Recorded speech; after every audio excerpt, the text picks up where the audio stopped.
Hey guys, FrozenStag here, and welcome to a Westeros Total War Hot Seat poll. Now, for those who don't know much about me or my channel, I've been hosting Hot Seats since about June 2020 over on my Discord. Of course, if you are interested in Hot Seats, feel free to... the Discord is the best place to go for Hot Seats. I put quite a lot of effort into my Hot Seats, as some of you will know. So yeah, check out my Hot Seats if you are interested in this, in what will be from this Westeros Hot Seat that's coming in February. Then, of course, joining my Discord is the place to go to get involved. That out of the way, let's move on with the subject of the video. Every month I do a poll or I start a hot seat every month. This month I'm going to be doing a Westeros style hot seat. Westeros Total War hot seats have been sort of, I'd say, the pinnacle of hot seating really on Total War Center back in the old days. So I feel like I like Westeros Total War a lot. I had a lot of history with Westeros back when the show was started, back when I first started watching the show back in 2014. Back when I used to watch Souls videos, and I still do now and again. And yeah, I have quite a heavy background with Westeros Total War and Westeros in general, Song of Ice and Fire. You know, with the show, with the books, I've read the books. I've watched all the show. Completely disappointed by it by the end, as most Game of Thrones fans were. Played a lot of the Crusader Kings 2 Game of Thrones mod, which I'm sort of tempting to bring back to the channel at some point. And just been greatly interesting, and obviously with Westeros Total War as well. I've decided that I want to do some classic mods that used to host hot seats back in the old days, and those being King of Rivers and Hills, War of Conquest, Robert's Rebellion, War of the Five Kings, and Winds of Winter. Of course, I will be including lots of... Of course, if you aren't familiar with polls, I only include 5 options. And yeah, in the description of the video, you can find the link to the poll itself and straw poll. Of course, you can go to the comment section and convince others of what option you'd like to see more. And that's all I really need to say, really. Of course, the following options... of course, down here I have... a note. This just explains a bit more about the vote and a bit more about the poll, and if it might be concluded early, or if there is a tie, or where to go to take part in these hot seats. Of course, I put a list of hot seats down here. I'll give you a bit of backstory between them. You have King of Rivers and Hills, which is set 1,000 years before the events of the books, and at a time where the Andals are sort of slowly but surely conquering Westeros. And there's quite a lot of interesting stuff going on there. You have the War of Conquest, which is set during the time period where Aegon the Conqueror, the first Targaryen, or the first Targaryen, but the first King of Westeros, began his conquest of Westeros. And in that time period, that's set about 300 years before the events of the latest book in the Song of Ice and Fire series. And it's quite an interesting time period. You then have Robert's Rebellion, which is set in... was set 20 or so years before the events of the books, and when Robert Baratheon led his rebellion against the Mad King Aerys Targaryen. Next is the War of the Five Kings, a time period most of you will know very well. Of course, War of the Five Kings is set just at the end of the first book and at the beginning of the second book, roughly.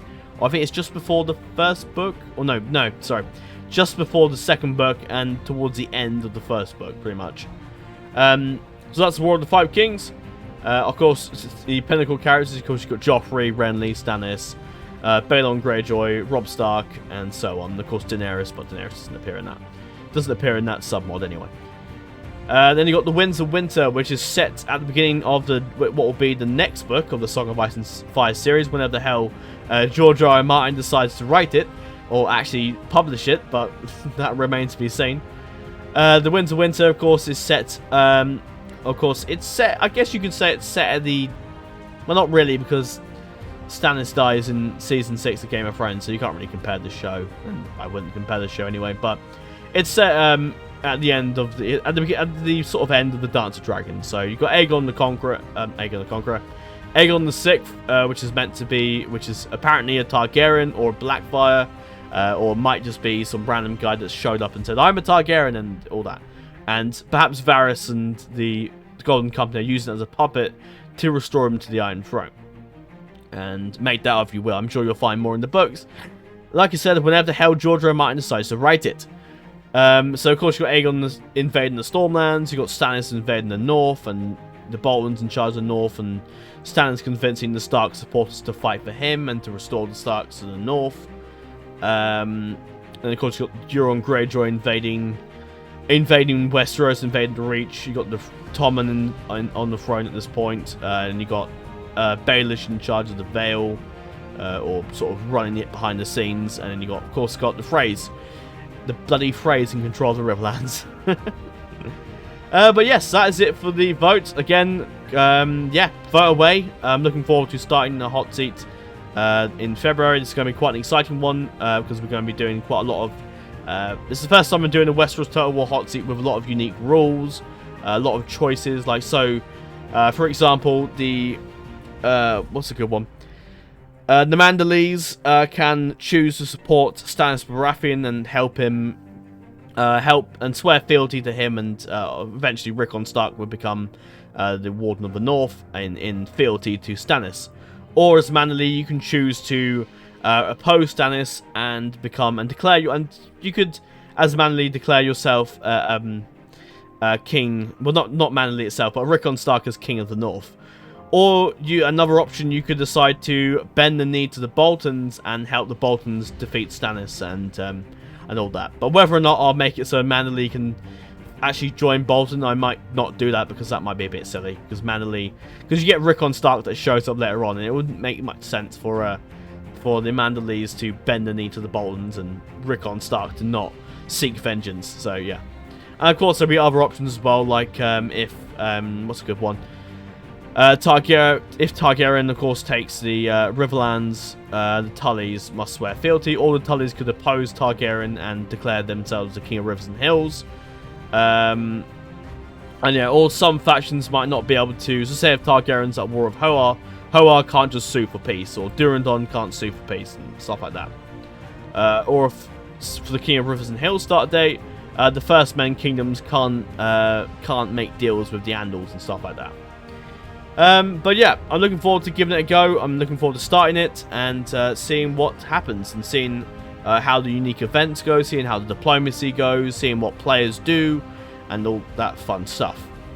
So without further ado, end this off now. Thank you very much for watching, and vote away. And I will see you in a few days. Well, not entirely see you because I won't make a successive video to this. But eventually at some point you'll see a hot seat poll for whatever Westeros Total War mod wins, so, or whatever we're doing, but that hot seat overview might be ages away because hot seats take a while to go on for a while.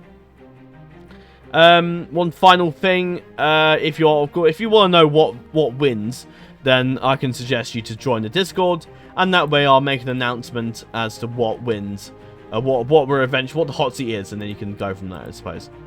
But alright, that's all for now. Thank you for watching, and I will see you in the next video. Take care and farewell.